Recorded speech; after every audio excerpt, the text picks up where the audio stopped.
ជំរាបសួរនិងសួស្តីដល់បងប្អូនដែលជាសិស្សានុសិស្សនៃសាលាបែបទីអង្គរជាតិជាទីនឹករលឹកនិងទីស្រឡាញ់បាទជាពិសេសគឺបងប្អូនថ្នាក់ទី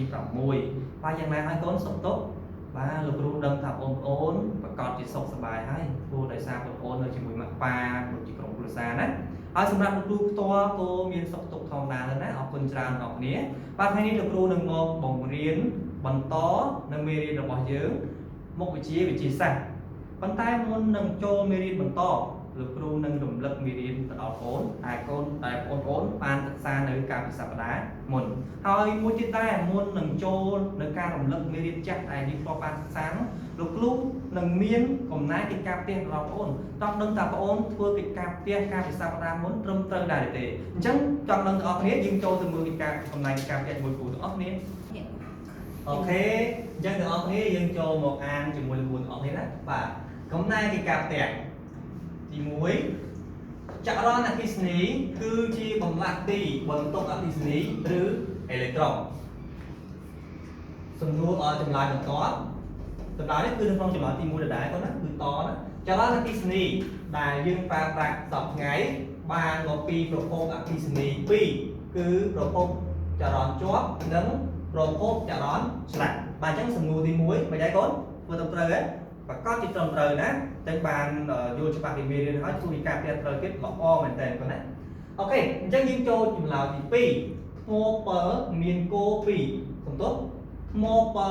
មានគោល2គឺគោលវិជ្ជមានតាមសញ្ញាកូនសញ្ញាបូកនិងគោលអវិជ្ជមានសញ្ញាដកអញ្ចឹងថ្មពើគឺមានគោល2គាត់ណាមានសញ្ញាមានគោលបូកនិងគោលដកដែលគេហៅថាគោលវិជ្ជមាននិងគោលអវិជ្ជមានហ្នឹងឯងទី3អេឡិចត្រូនផ្លាស់ទីពីគោលអវិជ្ជមានទៅគោលវិជ្ជមានអូខេអញ្ចឹងសម្រាប់ចម្លើយទាំង3នេះលោកគ្រូដឹងថាទាំងអស់គ្នាប្រកាសជាអាចធ្វើបានត្រឹមត្រូវទាំងអស់គ្នាផងណាល្អមែនតើបាទអញ្ចឹងយើងបញ្ចប់នឹងការកែកំណែការផ្ទះអញ្ចឹងលោកគ្រូនឹងសួររំលឹកទៅការមេរៀនចាស់របស់យើងបាទដោយអ្វីដែលលោកគ្រូបានលើកឡើងនេះចរន្តអគ្គិសនីគឺជាអ្វីយើងបានដឹងទេចរន្តអគ្គិសនីជាអ្វីអាចឆ្លើយបានទេបាទនៅក្នុងកិច្ចកំណែការផ្ទះយើងក៏មានស្រាប់ដែរចរន្តអគ្គិសនីគឺជាបំលាស់ទីរបស់បន្ទុកអគ្គិសនីឬអេឡិចត្រូនតើបានទេគុណហើយមួយទៀតតើចរន្តអគ្គិសនីមានຂະຫນាតគិតជាអ្វីមានដឹងទេគុណណាស់ដឹងប្រាប់លោកគ្រូគុណកុំលាក់មើលយើងចេះទាំងអស់គ្នាយើងប្រាប់លោកគ្រូណាតាមម៉េចគុណអូខេល្អមែនតើចរន្តអគ្គិសនីមានຂະຫນាតគិតជាអំពែអូខេអញ្ចឹងយើងមុននឹងចូលមេរៀនថ្មីលោកគ្រូនឹងបន្ថែមសំណួរមួយទៀតទៅកាន់បងណាតើកូនដឹងទេរាល់អង្គធាតុដែលនៅជុំវិញខ្លួនយើងសុទ្ធតែចម្លងអគ្គិសនីដែរឬទេមានដឹងទេកូនលោកគ្រូឧទាហរណ៍ថាស្លាបព្រារបស់យើងញ៉ាំបាយសមចានណាវត្ថុដែលនៅជុំវិញខ្លួនយើងកូនគិតថាចម្លងអគ្គិសនីទាំងអស់ដែរឬទេបាទចម្លើយរបស់បងទាំងអស់គ្នាពិតជាត្រឹមត្រូវគឺអង្គធាតុទាំងអស់มันអាចចម្លងអគ្គិសនីបានទេបងมันអាចចម្លងទាំងអស់បានទេមានមួយផ្នែកអាចចម្លងបានមួយផ្នែកมันអាចចម្លងបានហើយផ្នែកខ្លះក៏អាចចម្លងខ្សោយក៏ណាអូខេអញ្ចឹងយើងចាប់ផ្ដើមជាមួយមេរៀនបន្តជាមួយលោកគ្រូទាំងអស់គ្នាក៏ណាអូខេអញ្ចឹងទាំងអស់គ្នានេះគឺជាមេរៀនសម្រាប់យើងរៀនថ្ងៃនេះប៉ុណ្ណាហើយទាំងអស់គ្នាយើងចូលរួមអានជាមួយលោកគ្រូទាំងអស់គ្នាតបចាប់ដើមវិទ្យាសាស្ត្រទំព័រទី101ដល់102 Science page 101 to 102ជំពូក5ម៉ាស៊ីនងាយនិងអគ្គិសនី Chapter 5 Easy Machine and Electricity មេរៀនទី15បាទយើងគឺមេរៀនតប៉ុណ្ណាអគ្គិសនី Lesson 15 Electricity បាទថ្ងៃនេះគឺយើងបន្តនៅមេរៀនចាស់របស់យើងប៉ុន្តែគឺយើងចូលចំណុចថ្មីទៅណាអញ្ចឹងថ្ងៃនេះលោកគ្រូលើកពីចំណុចមកបង្រៀនបងចំណុចបន្ទាប់គឺចំណុចទី15ទី4នេះឧបករណ៍វាស់កម្លាំងអគ្គិសនីចលករឬតង់ចុក Voltmeter បាទមួយទី15.5អង្គធាតុចម្លងនិង isolant អគ្គិសនី Conductor and Insulator អញ្ចឹងតើកូនមានដឹងទេនៅចំណុចនេះ ឧបករណ៍វាស់កម្លាំងអគ្គិសនីចលករឬតង់ចុកមុននឹងយើងដឹងអាចដឹងថាឧបករណ៍អ្វីសម្រាប់វាស់កម្លាំងអគ្គិសនីចលករលោកគ្រូសុំសួរសិនតើគូមានដឹងទេថាកម្លាំងអគ្គិសនីចលករគឺជាអ្វីឬមួយក៏តង់ចុកគឺជាអ្វីមានដឹងទេទេការពីវីដេអូមុនលោកគ្រូបានបង្ហាញបន្តិចដែរទាក់ទងនឹងកម្លាំងអគ្គិសនីចលករមានចាំទេគាត់អញ្ចឹងតើយ៉ាងម៉េចទៅកម្លាំងអគ្គិសនីចលករឬមួយក៏ដូចម្ដេចគេហៅថាកម្លាំងអគ្គិសនីចលករហើយបានទេបាទកម្លាំងអគ្គិសនីចលករគឺជាកម្លាំងដែលធ្វើឲ្យចរន្តអគ្គិសនីឆ្លងកាត់នៅក្នុងសៀងពីរបាទអញ្ចឹងគឺកម្លាំងអគ្គិសនីចលករគឺវាធ្វើឲ្យចរន្តអគ្គិសនីឆ្លងកាត់នៅក្នុងសៀងពីរបាទអញ្ចឹងយើងចាប់ផ្ដើមចូលខ្លឹមសារមេរៀនបន្ថែមទៀតគាត់ណាប៉ុន្តែមុននឹងចូលខ្លឹមសារលោកគ្រូនឹងមានពីកលឹះមួយចំនួនទៅឲ្យកូនឲ្យដើម្បីឲ្យកូនទាំងអស់គ្នាមានបានមានភាពងាយស្រួលនៅក្នុងការយល់នៅមេរៀនឲ្យកាន់តែស៊ីជម្រៅអូខេអញ្ចឹងយើងទៅមើលជាមួយលោកគ្រូទាំងអស់គ្នាគាត់ណាសិក្សាពីកលឹះជាមួយលោកគ្រូទាំងអស់គ្នាអូខេបងប្អូនទាំងអស់គ្នាអញ្ចឹងយើងចាប់ផ្ដើមអាននៅពីកលឹះជាមួយលោកគ្រូទាំងអស់គ្នាគាត់ណាបញ្យល់ពីកលឹះ1ចម្លងថ្នាក់ពាក្យជាកិរិយាធ្វើឲ្យឆ្លងនាំពីត្រើយម្ខាងទៅត្រើយម្ខាង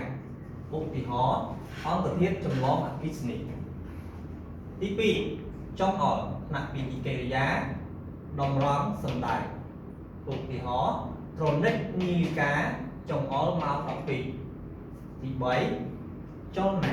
ថ្នាក់ពាក្យជានាមការកម្រើ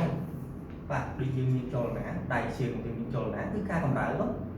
ឧទាហរណ៍វត្ថុមានចលនាដោយសារកម្លាំងណាដៃជើងរបស់យើងមានចលនាដោយសារយើងប្រើកម្លាំងអូខេទេទី4កម្លាំងថ្នាក់វិទ្យាអំណាចធាតុដែលធ្វើឲ្យអវយវៈកម្រើឧទាហរណ៍កម្លាំងជើងកអញ្ចឹងកម្លាំងដែលយើងធ្វើឲ្យយើងមានកម្រើណាដៃជើងរបស់យើងវិញលោកគ្រូបានលើកឡើងមិញណាគឺហៅថាកម្លាំងហ្នឹងអញ្ចឹងឧទាហរណ៍កម្លាំងចលករទី5ពិសោធន៍តបលើពិសោធន៍ពិសោធន៍តតិជានាមការសាកមើលឲ្យឃើញពិតណាការសាកមើលឲ្យឃើញពិតឧទាហរណ៍លោកគ្រូបង្រៀនអំពីការពិសោធន៍អញ្ចឹងមានចាប់អារម្មណ៍គ្នានេះលោកគ្រូបង្រៀនអំពីការពិសោធន៍អញ្ចឹងចង់ដឹងមើលថាលោកគ្រូមានអីផ្លាយទៀតក្នុងថ្ងៃនេះគាត់ណាក្នុងវីដេអូនេះទី6ឧបករណ៍ថ្នាក់ពាក្យជានាមគ្រឿងសម្រាប់ប្រើប្រាស់ឧទាហរណ៍ឧបករណ៍អគ្គិសនីឧបករណ៍អគ្គិសនីមានន័យថាគាត់មានអំពូលមានខ្សែភ្លើងមានកុងតាក់មានចក្ខតាដែលមិនទាន់គុំយកនេះគេហៅថាឧបករណ៍អគ្គិសនីឬក៏គ្រឿងអគ្គិសនីអូខេគាត់បាទអញ្ចឹងការសិក្សាពីកលឹះរបស់យើងទាំង6នេះគឺយើងធ្វើបានចូលដល់ការបញ្ចប់នៃការពីសិក្សាពីកលឹះអញ្ចឹងទាំងអស់គ្នាយើងចូលរួមទៅកាន់មេរៀនរបស់យើងខ្លឹមសារនៃមេរៀនទាំងអស់គ្នាគាត់ណាអូខេបាទអញ្ចឹងយើងចាប់ផ្ដើមចូលមេរៀនទាំងអស់គ្នាគាត់ណាអញ្ចឹងទាំងអស់គ្នាយើងលើកសិភៅពងវិទ្យាសាស្ត្រគាត់ណាវិទ្យាសាស្ត្រទំព័រទីម៉ាគាត់ទំព័រទី101អូខេទំព័រទី101ចំណុចទី4របស់យើងឧបករណ៍វាស់កម្លាំងអគ្គិសនីចលករឬតង់ចុកអូខេអញ្ចឹងចាប់ផ្ដើមមួយគ្រូទាំងអស់គ្នាគាត់ណាអញ្ចឹងនៅក្នុងមេរៀនរបស់យើងថ្មពិលមួយមានកំណត់ចង្អុល 1.5 វ៉ុលមានន័យថាថ្មពិលនោះមានកម្លាំងអគ្គិសនីចលករស្មើនឹង 1.5 វ៉ុលកន្លែងនេះមានន័យថាថ្មពិលរបស់យើងមួយគាត់ថ្មពិលនេះគឺមានកម្លាំងអគ្គិសនីចលកររបស់វាគឺកំណត់ចង្អុល 1.5 វ៉ុលណានេះគឺរូបថ្មពិលជាក់ស្ដែងប៉ុន្តែដោយឡែកថាជាបងប្អូនមើលមិនឃើញគាត់ណាអញ្ចឹងបើសិនជាបងប្អូនមានថ្មពិលនេះបងប្អូនអាចមើលឃើញគឺកំណត់ចង្អុលរបស់វាគឺ 1.5 វ៉ុលមានន័យថាកម្លាំងអគ្គិសនីចលករនៅក្នុងថ្មពិលនេះកម្លាំងអគ្គិសនីដែលវារុញឬដែលវាធ្វើឲ្យអនុញ្ញាតឲ្យចរន្តអគ្គិសនីឆ្លងកាត់ស៊ីហ្វីហ្នឹងគឺវាមានថាមពលវាគឺ 1.5 វ៉ុលអូខេអញ្ចឹងយើងបន្តមកទៀតកម្លាំងអគ្គិសនីចលករគឺជាកម្លាំងដែលធ្វើឲ្យចរន្តផ្លាស់ទីក្នុងស៊ីហ្វីអូខេអញ្ចឹងកម្លាំងអគ្គិសនីចលករគឺជាកម្លាំងដែលធ្វើឲ្យចរន្តផ្លាស់ទីនៅក្នុងសៀងស៊ីហ្វីអញ្ចឹងមានថាវាដើរតួជាអ្នករុញចរន្តអគ្គិសនីឲ្យឆ្លងកាត់ហើយចូលត្រឡប់ទៅក្នុងចក្ខតាវិញថាបានទេនេះគេហៅថាថាមពលសំដៅគឺកម្លាំងអគ្គិសនីចលករបន្តទៅទៀតឧបករណ៍វាស់